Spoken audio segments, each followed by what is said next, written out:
Right. So again, good morning, everyone, and thanks so much for joining our webinar and conversation today on the I-80 corridor project that is being led by Argonne National Labs and the Illinois Department of Transportation and supported by the Ohio Turnpike and Clean Fuels Ohio. So just quick about us, Clean Fuels Ohio, before I run through an agenda, and then I'll turn things over to Marcy Rude from Argonne National Labs to give an introduction on herself and Argonne's role in the project too. But Clean Fuels Ohio is a 501c3 nonprofit, as well as U.S. Department of Energy Clean Cities Coalition, advocating for clean fueled vehicles and clean transportation technologies to make Ohio a cleaner and more prosperous state. And we are a central partner in this project. For today's agenda, we'll start with just an overview of the I-80 project and the details and kind of the impetus for the project coming about.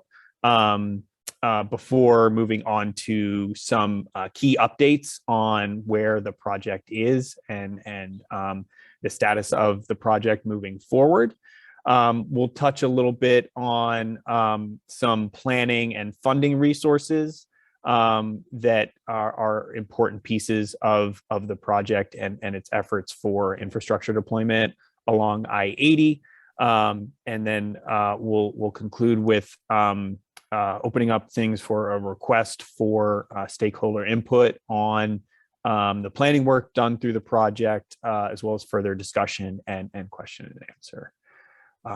So with that, I will turn things over to Marcy from Argonne.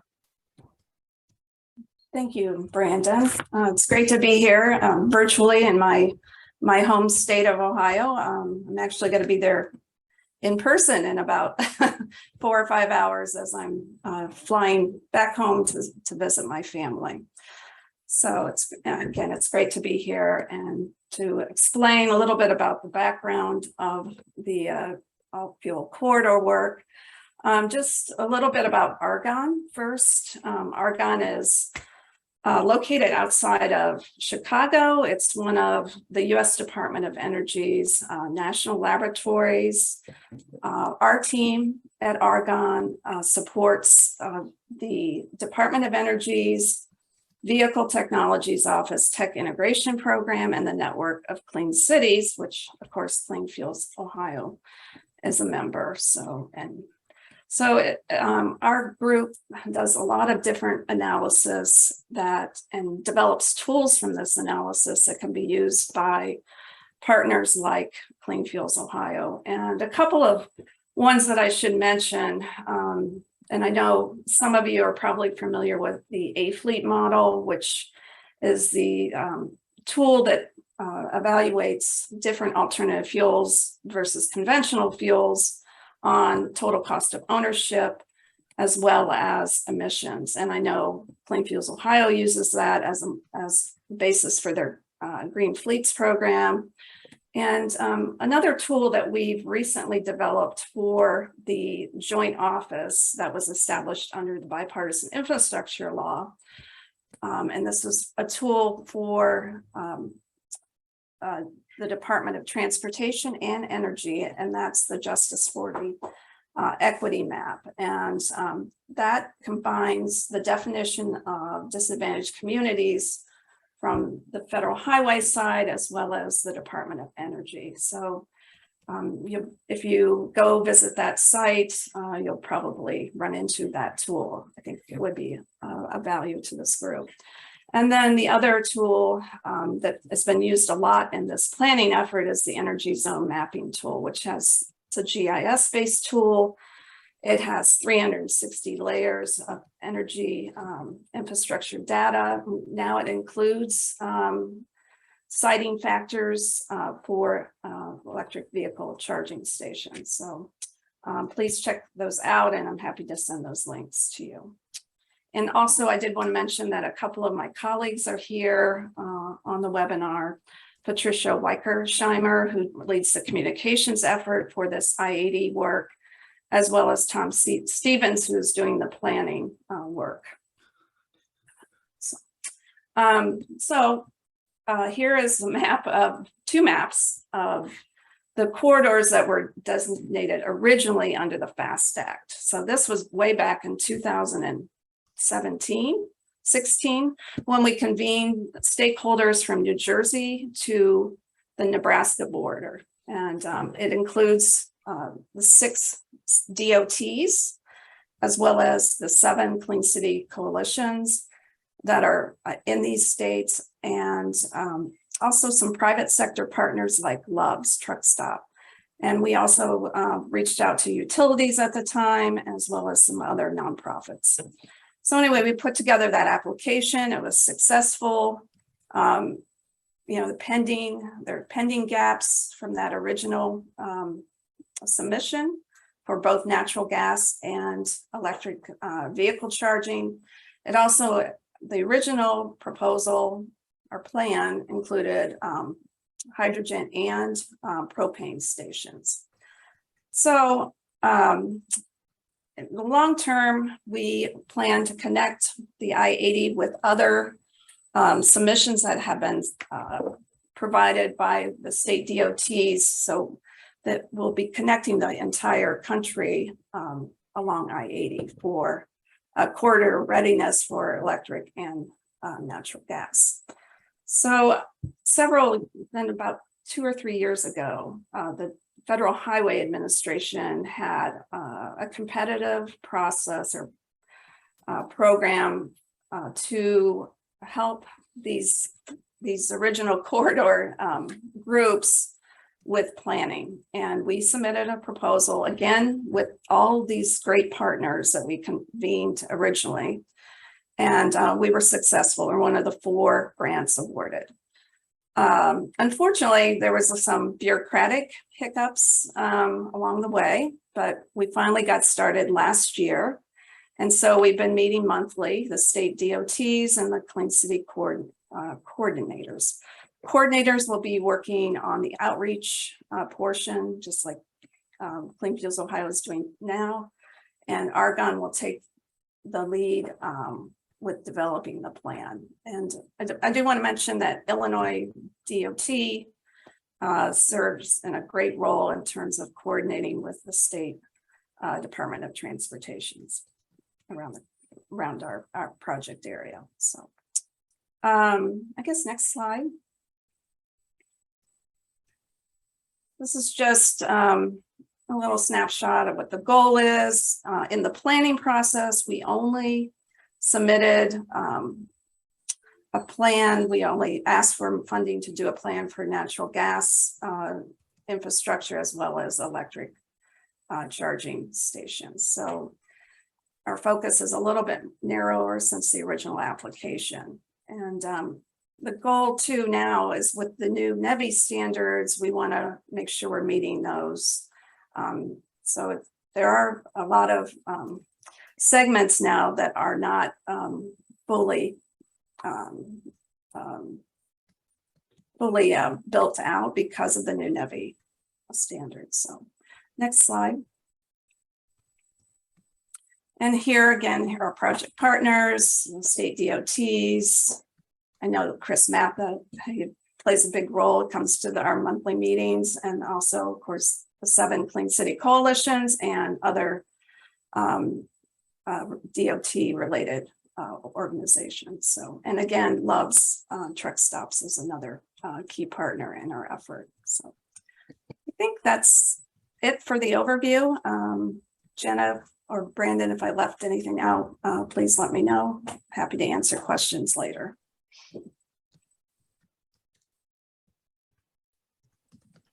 Thanks, Marcy. And so I'm just going to touch on a little bit of the work that's been done in Ohio by Clean Fuels Ohio, working with the Ohio Turnpike and Infrastructure Commission. I-80 in Ohio runs mostly along the turnpike. So our first kind of goal was to identify the existing CNG and DC fast charging stations along the corridor. And that ended up changing a little bit as the National Electric Vehicle Infrastructure Formula Program guidance was released by the joint Department of Transportation and Department of Energy offices in February, where they made the qualifications for DC fast charging stations that could be designated a little more advanced and all-encompassing. So under the new requirements, in order to designate a corridor as being fully built out, the charging stations have to be installed every 50 miles between each station and within 1 mile of the interstate. They must include at least 4 150 kilowatt DC fast charging stations with CCS ports, and they must be able to simultaneously charge 4 EVs and maintain that level of power. And then the station power capability must be at or above 600 kilowatts. So taking into considerations those new requirements, we concluded that Ohio has currently 5 DC fast charging stations along the corridor that meet those requirements.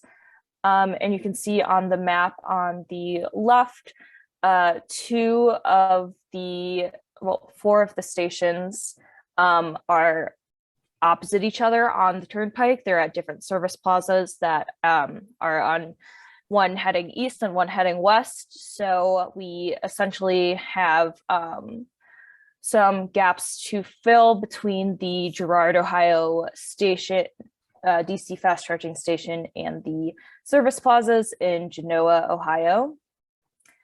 And then for CNG, the CNG stations must have 150 miles between them. We currently have 1 CNG station along the corridor that meets the requirements for CNG stations. And we will be looking then to build out at least 1 other in the eastern portion of the state.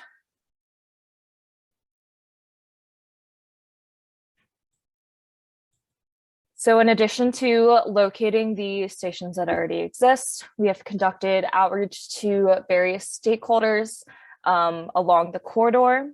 We've reached out to some potential fleet adopters that could be stake fleets and have charging and fueling stations that travelers along the corridor could access, in addition to municipalities and other stakeholders to inform more partners about the project. Another tactic that we have taken for outreach is to reach out to all of the metropolitan planning organizations and councils of government that have jurisdiction over the segments of I-80 in order for them to conduct outreach to any relevant stakeholders that they are aware of. And the third tactic we took was reaching out to relevant members of Clean Fuels Ohio to show them, how they might be able to get involved and how they could be potential pilot fleets or site hosts. To inform that outreach, we developed 2 one-pagers to share with potential infrastructure adopters and users along I-80, one focused on electric vehicle charging infrastructure and one focused on CNG infrastructure.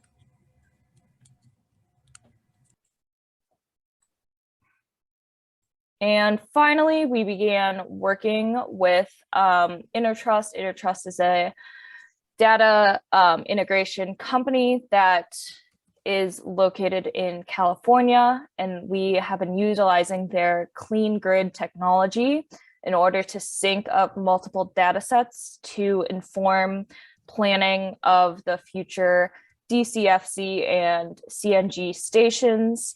You can see on the right of the screen some of the data sets that we have been able to integrate, including the different substations in Ohio, the different electric vehicle or CNG stations that exist.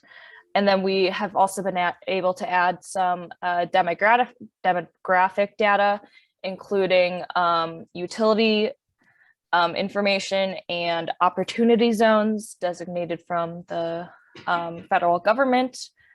And we are using all of that to then inform our future station plans.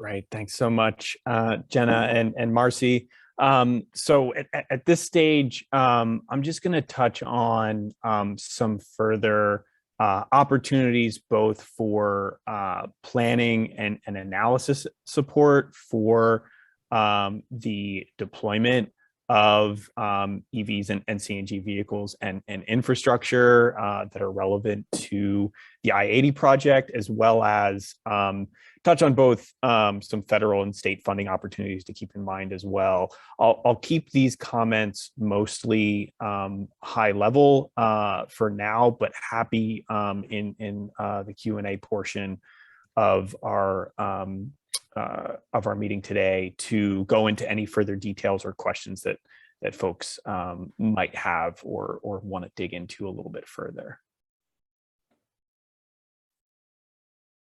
So I serve as the consulting services manager at Clean Fuels Ohio. So I just want to highlight what support is available through our program here for analysis and planning work, both for fleet alternative fuel vehicle deployment, as well as infrastructure analysis and planning too. So we work with fleets of all vehicle types and class sizes, as well as all technologies and alternative fuel types, and can help perform kind of feasibility studies for fleets for the adoption of both CNG vehicles and EVs, and can then help fleets determine kind of what their infrastructure needs are around those two.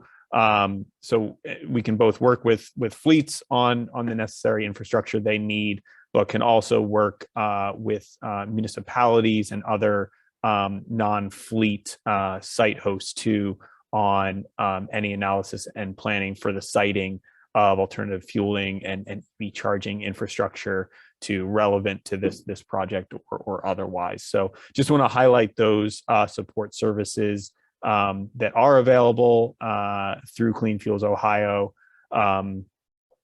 should those be of need for any folks in preparation for deployments or for seeking any funding opportunities that we'll highlight today.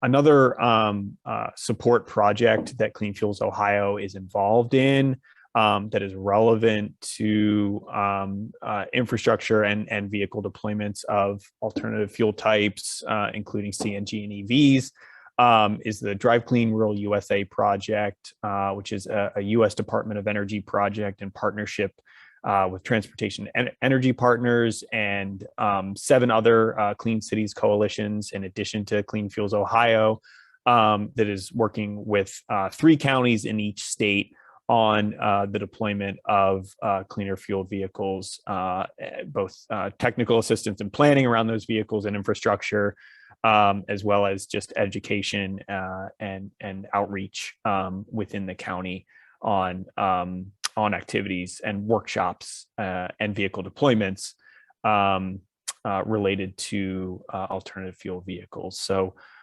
starting in June to July of this year, especially, we are going to be ramping up activities for vehicle workshops and demos and deep dive technical assistance for rural fleets in Ohio. So want to mention that opportunity too, that can dovetail, with some of our communities that we're working with along the I-80 corridor. Now, one other partner that we're working with, and this is starting to get into then the infrastructure funding piece, both relevant to the bipartisan infrastructure law, sometimes referred to also as the Infrastructure Investment and Jobs Act, or IIJA, is that we are partnering with the group Power a Clean Future Ohio on their new infrastructure grant assistance program, or IGAP program, that is available to any municipalities that have become member communities of PCFO, which for those who aren't familiar, PCFO is a statewide organization that is bringing together local communities, local governments on climate and clean energy goals. All it takes is a city council resolution to join Power Clean Future Ohio. And we work with them to provide fleet analysis and planning and infrastructure analysis and planning services to member communities. And now through the infrastructure grant assistance program, we are also providing both informational support and competitiveness vetting services for communities that are seeking federal grant funds, both through the bipartisan infrastructure law and otherwise pertaining to alternative fuel vehicles and infrastructure. So I want to mention that opportunity as well. And then real quick, I'm going to highlight just some pieces of federal funding that are federal and state funding that are most relevant to the I-80 project. We've already discussed and mentioned some pieces of the NEVI formula program through the bipartisan infrastructure law. So I just want to highlight some pieces about the actual funding amounts and timeline for that program, as well as other relevant infrastructure grant programs. So just highlighting here the kind of table of complete kind of clean transportation specific areas that are in the bipartisan infrastructure law, and the infrastructure pieces of that that are most relevant for the I-80 project are, of course, first the NEVI program, or the National Electric Vehicle Infrastructure Formula Program, which is providing $5 billion by formula to states over the 5 years of the law. But want to also highlight the kind of discretionary grant pieces that are in this pertaining to fueling and charging infrastructure, which are the community charging and corridor charging grants that amount to $2.5 billion over 5 years. And those break down 50-50 into the community charging and corridor charging grants. So I want to highlight these because these are discretionary grant programs that are competitive nationally for applications. And also because these are not just for EVs, unlike the NEVI program. These grants are available to not only EV charging infrastructure, but also natural gas infrastructure, hydrogen infrastructure, and propane infrastructure too. So want to highlight those both for them being competitive grants, but also that they include other fueling infrastructure beyond EVs. So they're important to keep in mind too. Now, just a couple further pieces about each of these. Again, I mostly want to keep this kind of high level, but happy to dig in further to any of these pieces in Q&A and discussion. So for the NEVI program, some pieces to mention. We've already touched on the focus of this program on designated alternative fuel corridors for electric vehicles, and that really the priority in the first couple of years is for there to be a fully built out national network of EV charging according to the guidelines that Jenna has outlined, targeting the interstate highway system first before moving to U.S. routes, state routes, and any public road in later years of the program. But also want to highlight, in addition to the community and corridor charging grants that I mentioned earlier, there will also be an annual 10% set aside of NEVI funds for discretionary grants to help fill gaps in the national network of EV corridors. So that's just to say that there is this 10% of NEVI formula funding that will be, competitive grant pieces, even though the majority of the NEVI funds are administered through formula to the states, there is going to be this annual 10% set aside that is going to be competitive grant funding for additional needs for filling gaps in the national EV charging network. So I want to highlight that piece of NEVI here, especially, and then touch on a little bit what the kind of timeline, at least for the first funding round for year 1 of 5. So we should be receiving really any day now. We're past the May 13th deadline on the 180-day minimum standards and requirements to be published from the Federal Highway Administration and Joint Office. So we really are expecting those any day now to be updates to the 90-day program guidance that we received on February 10th and that we're currently operating under. And then on August 1st is the deadline for when state plans for the NEVI program are going to be due, and to the FHWA, who will then approve state plans by September 30th. Now, important items to note about the discretionary grant pieces that I've highlighted, name of the corridor and community grants, as well as that 10% set aside. We don't yet have many details on those as of now. All we know is that the Joint Office has a deadline of within 1 year of the bipartisan infrastructure law enactment, which is November of this year, that they will be releasing guidance on those discretionary pieces, as well as corridor designations, requests for nominations on freight, medium duty, heavy duty EVs. So we don't have a set timeline on information on those yet, but are expected at the latest by November of this year. So that is what I want to highlight on the federal side. On the state side, we don't have too many specifics on infrastructure pieces yet on what might be available still through the Ohio EPA's Diesel Mitigation Trust Fund through the VW settlement. However, this is what the anticipated schedule for that program is looking like for this year. In early June, they're expected to release a request for applications for off-road equipment replacements. And then later this year, they're going to have an electric school bus pilot project program, and have a public comment period on how they'd like to use up the remaining funds that are in the settlement trust fund. So, they've funded EV charging infrastructure in the past through this program, both DC fast and level 2. So there could be a potential, depending on the public comment period response, when that opens, on additional charging funding opportunities through the program, though nothing is guaranteed as of yet through the Ohio EPA on the state side there.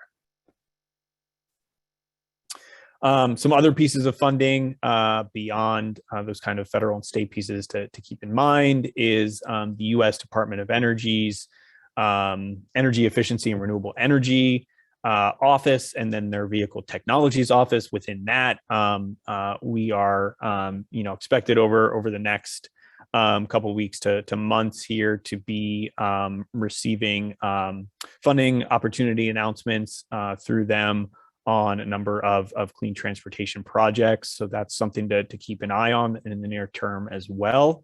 The metropolitan planning organizations of Ohio, through their CMAQ programs and other planning programs, often have funding opportunities for clean transportation infrastructure, as do the investor-owned utilities in the state of Ohio, working on EV charging rebate programs. AES Ohio in particular it has an active EV charging rebate program right now, and the others are either in conversation with PUCO on such programs or are working and planning on similar programs. So another area of incentives to keep an eye on for charging infrastructure.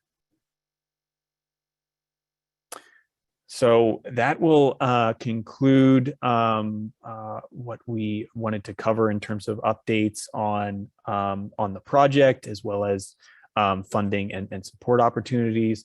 So at this point, we'd like to open it up for questions and discussions, and as well as opportunity for input from the stakeholders here today on the project and its progress to date.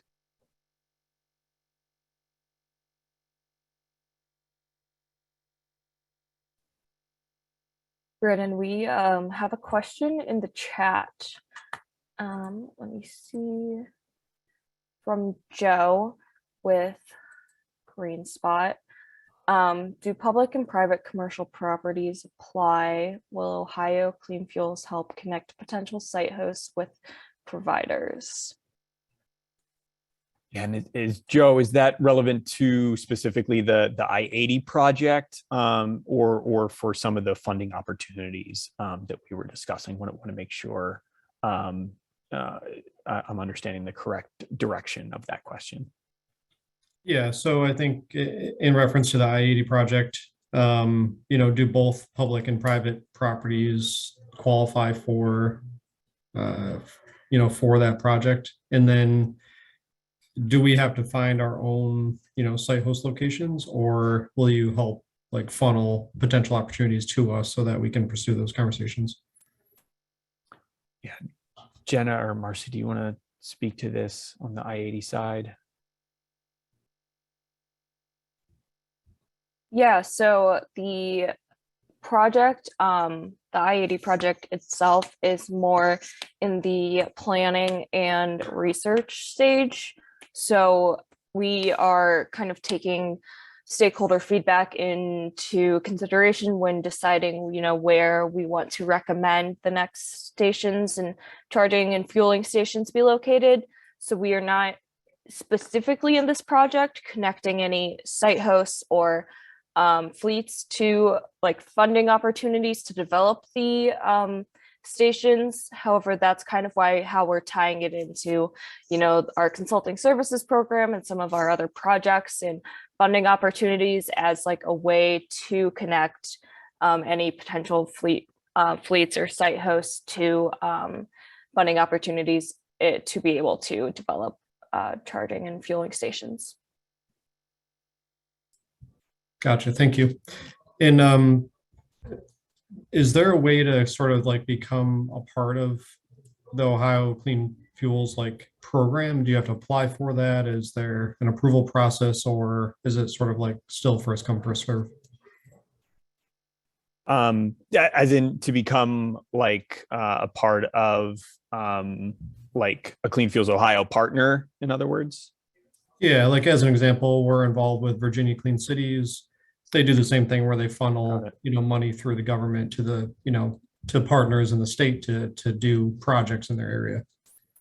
Yes, yeah, I'd be happy to follow up with you and give you some further information on kind of how to formalize the partnership there. Okay. on some of our projects with you as well. Yes, yeah, I will follow up with you. Great. What that yeah, I appreciate that. Yeah, because we're an EV infrastructure provider, and we make investments in the infrastructure so that we can do it at no cost. So it allows us to move quickly, and get the infrastructure on the ground. So yeah, I definitely would appreciate a conversation or some more information. Yeah, and to Jenna's point, I know that Green Spot's been in communication with some of the PCFO communities through that program that I've mentioned. So that's an example of if we're working together with the PCFO community, and there's an opportunity to dovetail with the I-80 project based on vicinity and proximity to I-80. That's where we'll bring this in and definitely provide that opportunity. Great, thank you for the info. And then Michael Akins, I see you have a question. Hello again, Brandon. Hey, how's it going? Going pretty good. I think you might know where my question's going here. I wanted to see if there was any consideration with wireless chargers for this project. You know, with Wave here at Wave with our chargers, I saw on there you're saying, you know, four simultaneous 150 kilowatt plugins. Well, if we have a faster solution that's a 250 250 charger or a 500 charger, even a megawatt charger, it kind of increases utilization as well, but also, you know, it shortens that time. So like, for example, if a fleet has like a 250 kilowatt battery pack, if you've got our 500 kilowatt charger, they're charging in 30 minutes versus an hour and a half. So you almost still get 3 times utilization out of it. So, and then if you go even further with like a 500, you know, with our megawatt, you know, they're charging that back in 15 minutes. Now you're at 6x utilization. And that's basically the driver is coming up, he's parking the truck. By the time he gets out of line with his coffee, his truck's already charged and he's off instead of having to wait around. And, you know, kind of the benefit about that too is it's not either or, plugins can still be utilized. So is there any type of consideration for a faster charger solution that if a fleet wants to try to utilize that, but also could still do the plug-in if, say, somebody is like on the pad or something of that nature? Yeah, in terms of, you know, just to speak to some of the requirements you mentioned on how that might be met through, say, like the NEVI program, and I think we're still waiting. If anybody else knows, please let me know. But my understanding is that, you know, in terms of like what specifications on like the charging units or equipment need to look like, I think we're still waiting on that through the 180-day guidance. And that really all we have right now through the 90-day guidance for that is those requirements for essentially like there needs to be, you know, 4 vehicles are able to simultaneously charge at 150 kW and 600 kW at the site. So like, you know, as far as we know, there's still an opportunity to say, well, you could, you know, if you have, you know, inductive charging there that can meet that, then that's, you know, that's fine. If that's like, if you've got, you know, an inductive charging space, and then you've got some plugins there too, as long as, you know, you can either pull in over an inductive charging space and then somebody else can go and plug in, and each of those can do that at 150 kW, then, you know, as far as we know right now, there's no limitations on that until we see some further specifications on equipment. So we don't know if they're going to limit things in terms of the equipment on that front. So that's at least on the NEVI side. And then Jenna and Marcy, do you know at all in terms of like infrastructure targets for the I-80 project? Are there limitations on you know, types of equipment technology for those, or is it just kind of based on you know, what's approved under the alternative fuel corridors through FHWA? Yeah, just as Jenna said, it's, you know, our effort is a planning exercise. So, you know, right now we've been we're doing the analysis based on the new NEVI guidance, the criteria that Jenna showed earlier. So, but anyway, there's other, you know, plenty of other funding sources as Brandon outlined. And so I don't see why that technology couldn't be funded. I mean, and like Brandon said, we're waiting for the guidance, so that would affect the NEVI pot of money. So, but yeah. So as far as we know right now, both from the I-80 project side and the NEVI side, you know, no restrictions on that technology that we know of at the moment. This is Tom Stevens. NEVI guidance, as does the round 6 alternative fuel corridor call for nominations, specifically calls out the CCS type 1 chargers of 150 kilowatts and above. So adding other charging infrastructure, different connectors or no connectors, doesn't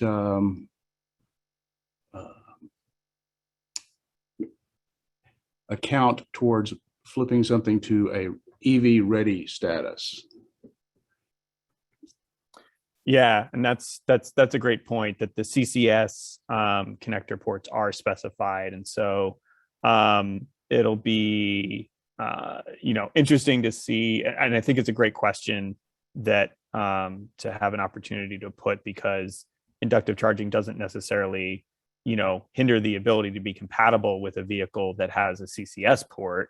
I think that guidance on the CCS ports is mainly meant to say that we need to be moving things to compatible with a vehicle, an EV that has a CCS input port, so that we don't have a bunch of CCS port EVs driving around that are encountering a corridor that's been built out with CHAdeMO port EV charging stations. So I think that's what that's meant to avoid. So I think it's definitely a great question, because it is still compatible with a CCS vehicle, so it doesn't make those CCS vehicles not be able to charge, but at the same time they are specifying that technology needs to be CCS chargers. So I think it's a great question, and that hopefully we'll get further guidance on in the 180-day guidance to see if that renders inductive charging ineligible or not. Well, thanks, Brandon. I appreciate that. Yeah, just I guess keep us posted when that comes out. I'd like to chat again. Then I noticed Jeff Brock has a question in the chat here on whether there's a defined number of sites for DC fast chargers that have already been verified. How many locations, how many chargers are expected to be installed. So I believe that's still in the planning stage through ODOT. I think that should be kind of in the state, the NEVI state plan that will provide further details on that. The state plan that's due on August 1st should have some more details on how many locations and how many chargers total to meet those requirements in terms of that 50-mile maximum distance between chargers and 1 mile off the interstate highways. I think we should get clarity on that through the state plan, but we can even just looking at the corridors that have been nominated for this, we can kind of we could already look and say all right, we need 4 DC fast chargers every 50 miles maximum apart.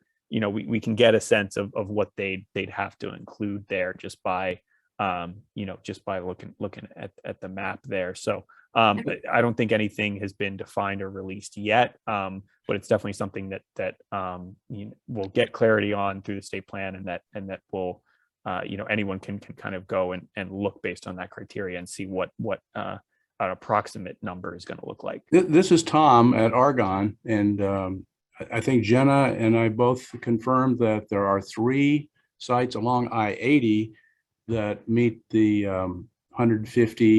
450 simultaneously usable EVSE ports at I think it's the Tiffin River Service Plaza and the Indian Meadows Service Plaza, Blue Heron Service Plaza, Wyandotte Service Plaza. Some of these are the same location, eastbound or westbound along the turnpike. But there are 3, and we can send you a map identifying those locations, or you can see them on at the AFDC website if you do a little digging to get the connector details. And then Tom, there's still gaps though because of the 50 mile. Absolutely, there's no part of I-80 that is now EV ready.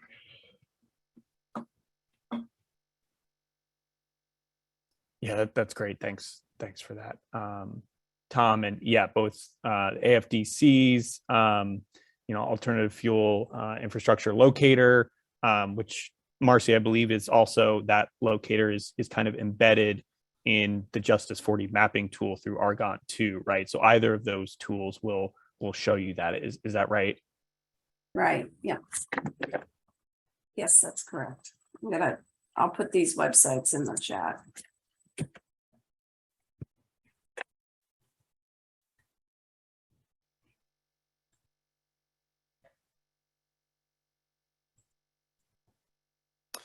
And then I have a question here from Graham Warnock too. And Graham, you can feel free to unmute at any point to voice your question here. But I'll just reiterate it, that the question is around any prioritization of chargers that are paired with any energy storage in order to mitigate demand, or have shovel-ready projects for chargers that don't require permitting or electrical upgrades for 480 volt infrastructure. So that's a great question, and is one that, again, I'm not sure that we have enough guidance on the equipment specifications yet through the 98-day guidance. Again, if anybody knows that if I'm missing that any of these equipment requirements were in the 90-day guidance and I'm just missing it, but I believe these are still to come through the 180-day guidance. So if I understand your correction correctly, if you have the types of charging stations that I know are out there that like have a battery inside them already, so that maybe they don't need the 480 volt input for a DC fast charger, but they can still output 150 kilowatts, even if they've got a level 2 280 220 volt input, but can still output your what you need for DC fast charging. Is that kind of what you're speaking to here, Graham? Yeah, 100%. And I also don't have clarity on whether or not the guidance is really there on the technology side to answer the question. So in some ways, I was hoping maybe you knew something I didn't. But yeah, I mean, it's definitely the shovel ready aspect of that is something that I'm curious about, and I think is particularly important in getting these chargers in a timely manner, since the permitting and electrical upgrades, particularly with supply chain issues right now, make these projects in many ways, a 1 to 2 year project, as opposed to for alternative technology that can, be installed in, 14 weeks, things like that. So.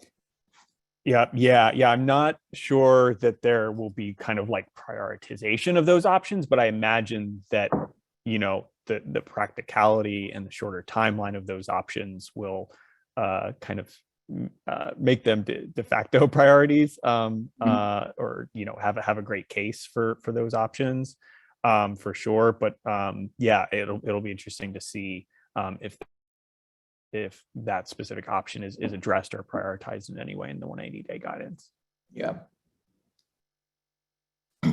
appreciate that. Yep.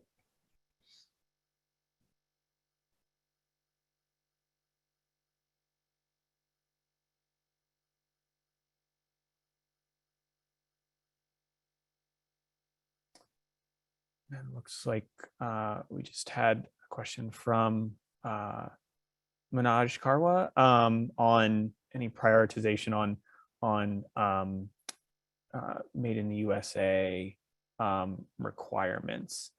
I don't know if Marcy or Argonne folks or Jenna, if you have knowledge on that front. I don't have too many specifics that I'd be able to share on the made in USA requirements.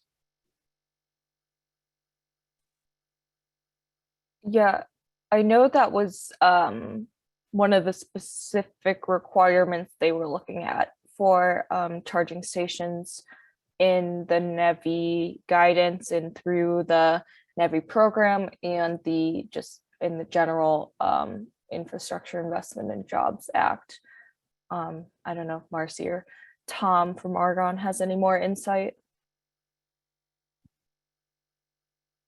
I believe it is in there. I just don't have a lot of the details. This is Tom. I think on a call we had somebody from Federal Highways anticipated some sort of waiver process, but that wasn't official, so we don't really know.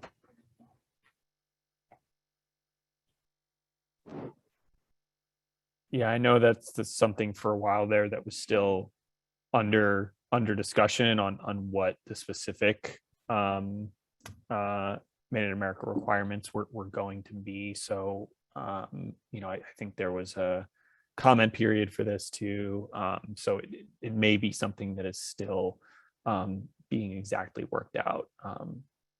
But I know it's a priority for the NEVI program and bipartisan infrastructure law in general to you know, figure out what exactly how that's going to factor in.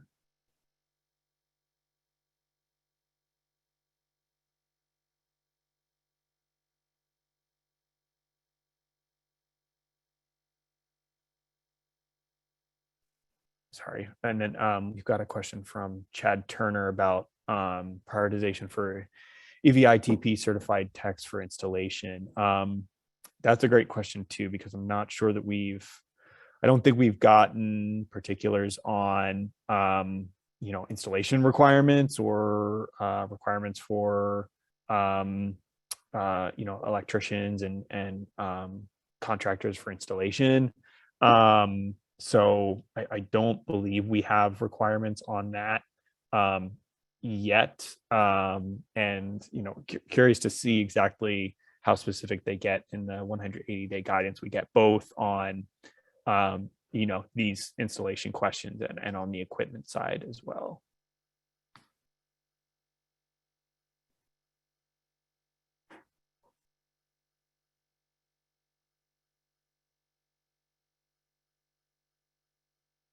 Any other remaining questions, folks, that we haven't addressed yet, or anything from Jenny, Marcy, and Tom that you want to add that we haven't touched on yet on the project?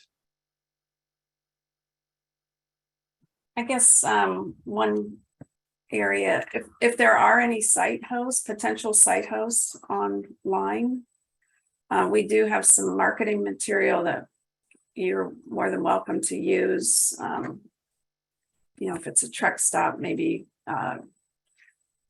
to, you know, inform truck drivers about natural gas, or travel plazas for individuals who might be interested in electric vehicles.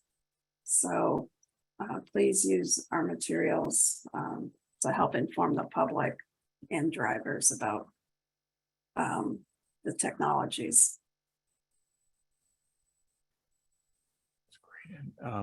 And we did just get a question again from Manoj about V2G, which again, on terms of the equipment and technology specs, I don't think that we have any specifications. My sense, and I could be wrong, but my sense is that there likely will not be specifications on V2G. Not that it would be you know, not a focus, but I also don't know that it will be prioritized just because of the few number of you know, consumer EVs out there that are compatible with V2G right now. But you know, they obviously are, with the 600 kW requirement, looking to future proof things. So it could be in there in terms of something that they may want to see. I just don't know yet until we see the 180-day guidance. But it's a good flag, because it is one of those things that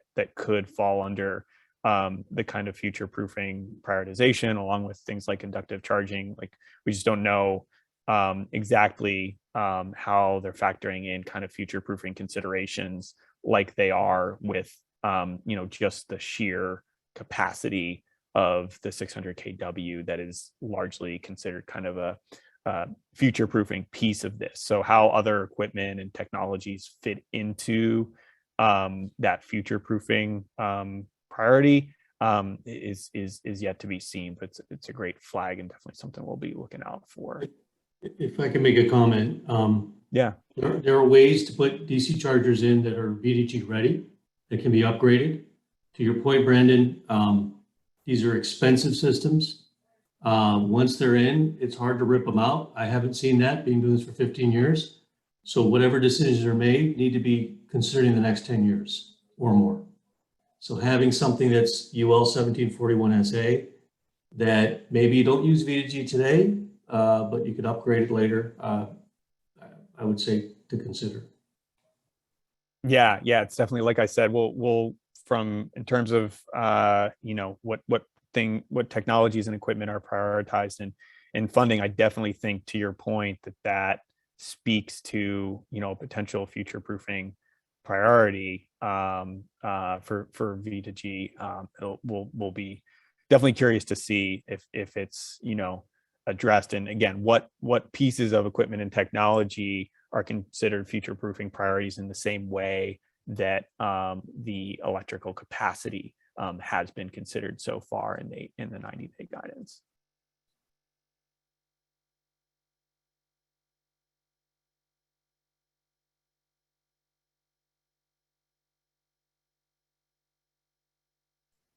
Well, if there are no further questions, we're reaching the top of the hour here. So just wanted to make sure to share our contact information for Clean Fuels Ohio team, and you know, we can you know, put you in touch with anybody from Argonne or any of the other project partners as well.